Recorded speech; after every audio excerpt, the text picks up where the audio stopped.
The house is looking disastrous right now. Please tell her to hurry back and clean up. My mother-in-law came all the way to my parents' house just to tell me that. But then, my mom made an even more shocking statement. My daughter passed away yesterday. I'm Kat, a 27-year-old housewife. It's been a year since I married Wayne. We met at our mutual friend's house party.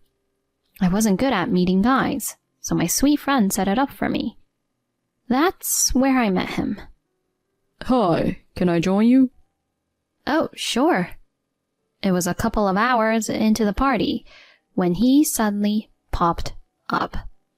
We talked about a lot of things, and he asked me many questions, which made it easy for me to keep the conversation flowing. We were glued in our seats, talking until the wee hours, and I was hoping I would see him again. Luckily, he felt the same way, and we exchanged our numbers at the end of the night. From then on, we messaged each other every day and started casually dating.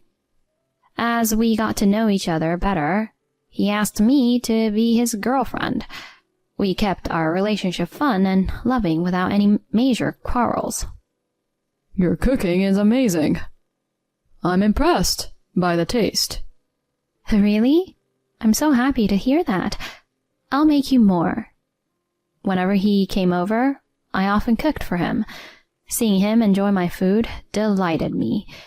If we got married, I thought I'd be cooking like that for him every day. I couldn't help but smile at the thought. I did hope to marry him someday. Then, about a year into our relationship, he popped the question. Will you keep making delicious meals for me? Marry me. I was totally caught off guard by how quickly it happened, but I was ecstatic. Yes, I love you so much. Hence, the wedding preparation began. We quickly informed our parents and had the customary meet and greet.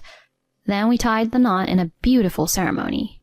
Many friends and co-workers blessed us at our wedding, and I felt an overwhelming sense of happiness. We had been living separately up to that point and finally moved in together. Wayne wanted me to focus on being a homemaker, so I quit my job to become a full-time housewife.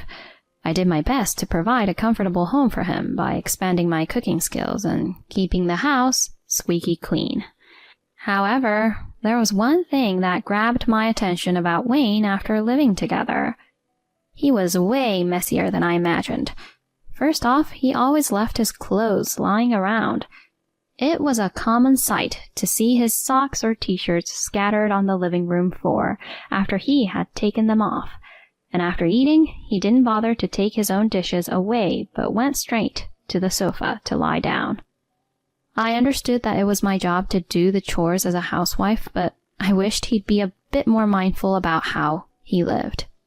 Another surprise was that he couldn't do his tie by himself, and I had to help him. How did you manage before? Mom used to do it for me. Seriously? By the way, she used to iron my shirts every day. Can't you do it too? Okay, I'll iron them. Don't mess it up, okay? He deliberately sighed, tinged with a touch of irritation. His attitude disturbed me. He was sincere and kind before we got married, but something changed since then. He became colder towards me and acted more like a domineering husband, always nitpicking about what I did. Hey, why are we having fish today?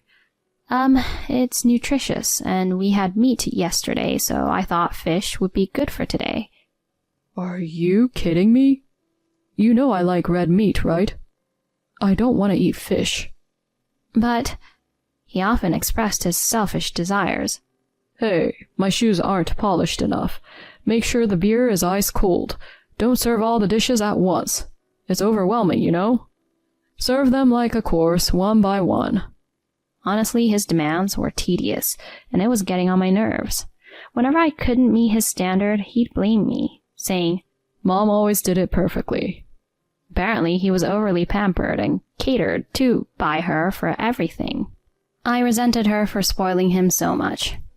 A few months into our marriage, we went over to his parents' house for the first time, and I witnessed a surprising scene. Welcome back, my dear. So good to see you. Hey, Mom. Glad to be back. Carrying such heavy stuff. Poor thing. Give it to me. I'll take care of it. Thanks, Mom. I'm baking your favorite cake, so let's have it together. Oh, sounds good. I'd love some coffee made by you too. Of course, dear. Come, have a seat on the sofa. Miranda was only talking to Wayne nonstop, completely ignoring me like I wasn't even there. Larry, my father-in-law, greeted me and we engaged in a conversation, but Miranda was stuck to Wayne the whole time. Sorry about that, Kat. Miranda tends to be overprotective, and I've always tried to caution her, but she never listens. She's been like that forever. Wayne, well, he's overly dependent too, and I'm ashamed of it. I hope he's not causing trouble at home. Well... Oh, I guess he is, huh? I'm really sorry.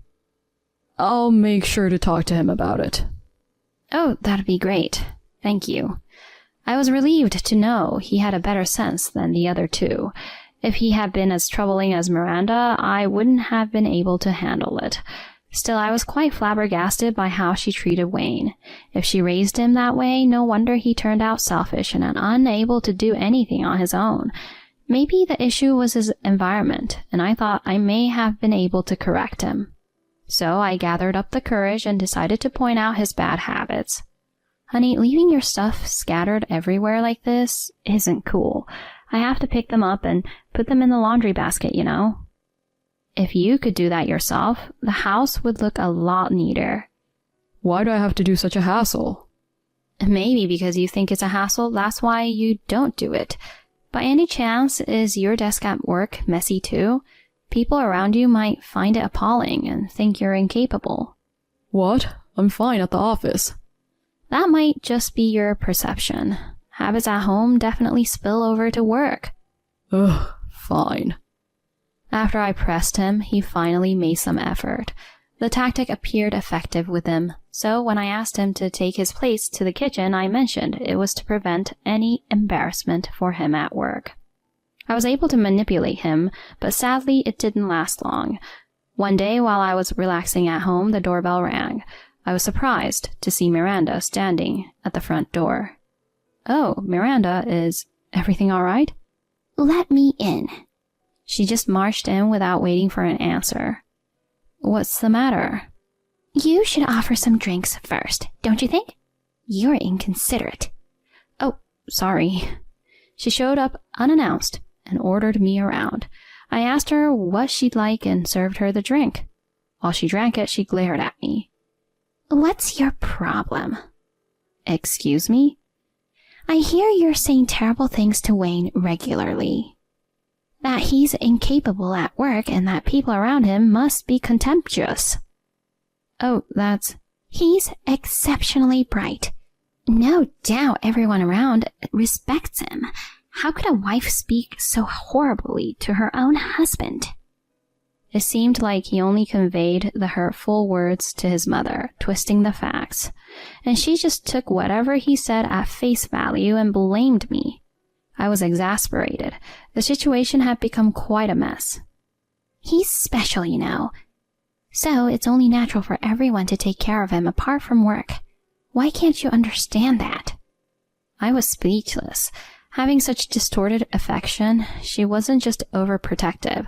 It went beyond that, and it gave me the creeps. Then she made an unbelievable statement.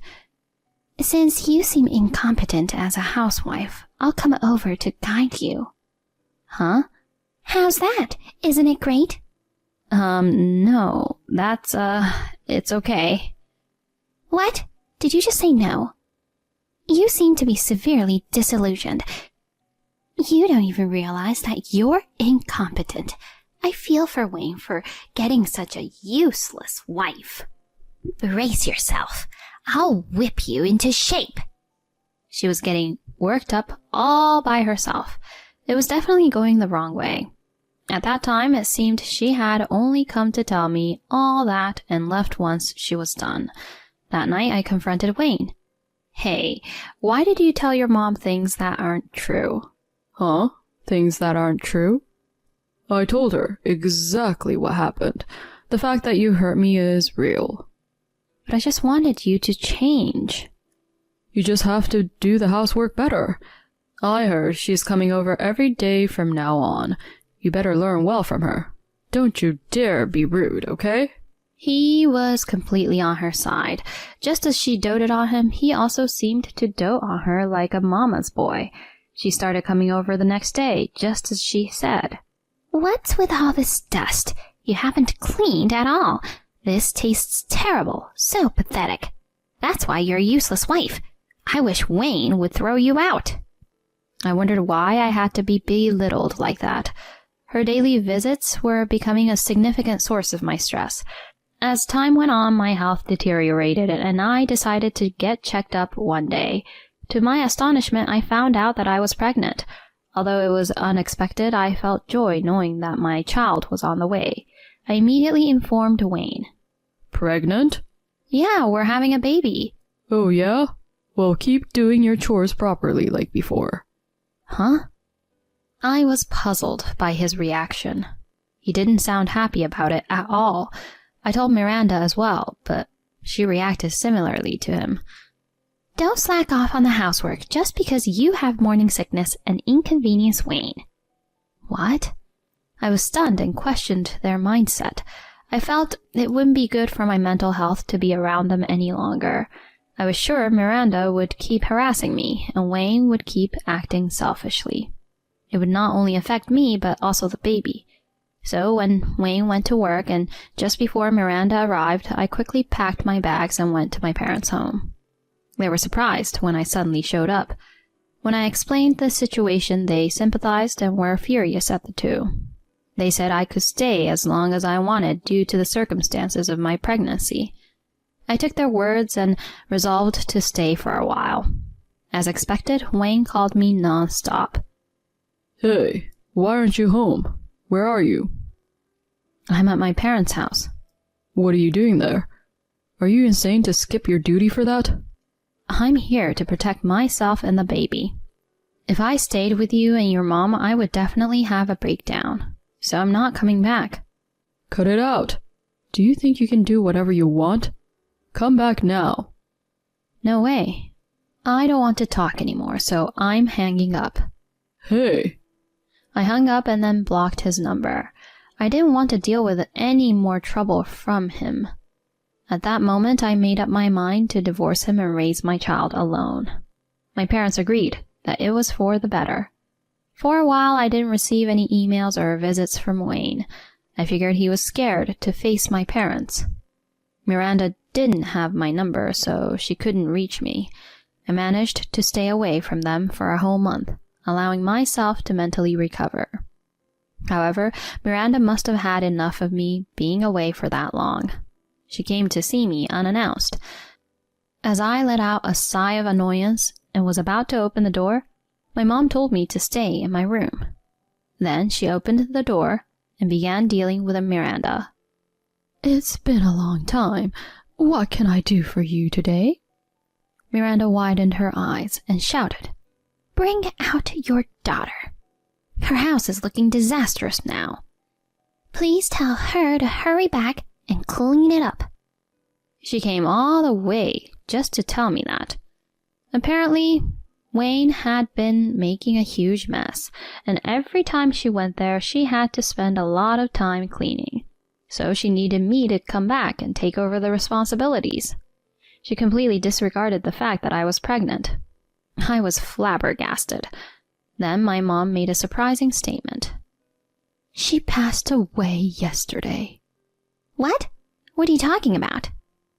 Miranda was shaken, and I was also stunned by it. She passed away? Huh? I asked her to run an errand on the way back from the doctor. But then she got hit by a car that ran a red light. That's why I can't bring her out, even if you ask. What? My mom was totally serious, so Miranda seemed to believe her. I'm sorry for your loss. I didn't expect to hear this.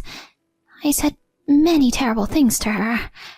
I was just thinking about my son, but she must have been hurt. No, I intentionally hurt her.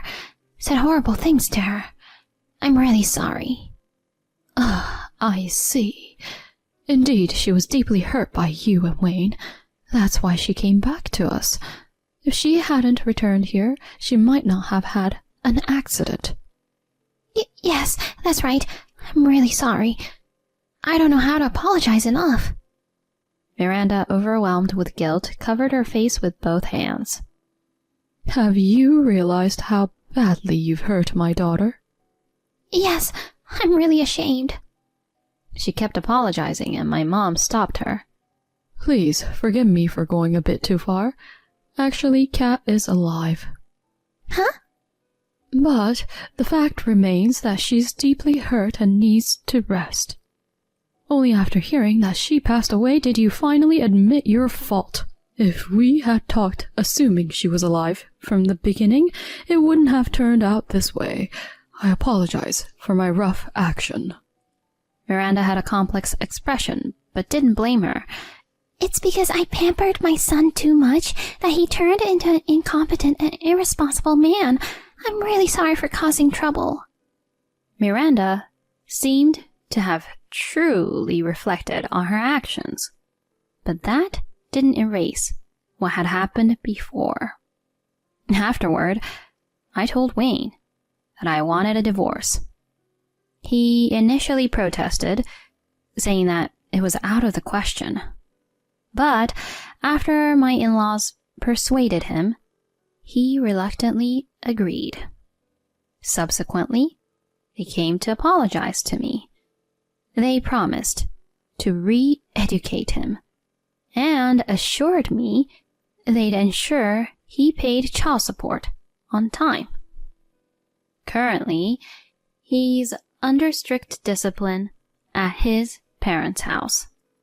They seem to be instructing him on how to take care of himself and cook. Despite complaining, he's in a situation where he has no choice but to do the chores, albeit clumsily. Occasionally, my in-laws get to see their grandson. As for Wayne, I plan to decide whether to involve him in the child's life based on my in-laws' assessment of his maturity. Meanwhile, I've started working again and getting support from my family in raising my son. I'm working hard to earn enough for his future education and to allow him to pursue his interests.